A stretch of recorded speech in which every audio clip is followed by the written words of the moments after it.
প্রিয় দর্শক, বেগম খালেদা জিয়া আসবে তার বাড়ির সামনে নেতা কর্মীরা ভিড় করেছে।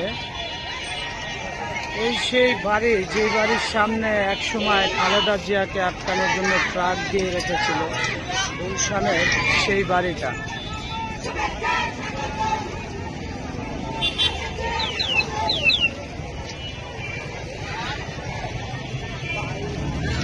গুলশান 2-এ ওনার বাসভবন।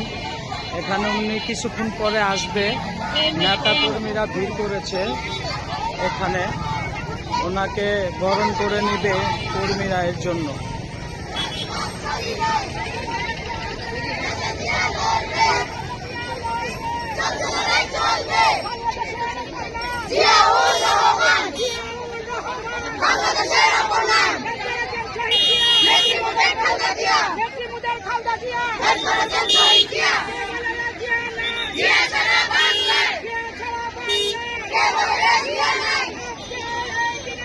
তোমায় মনে পড়ে।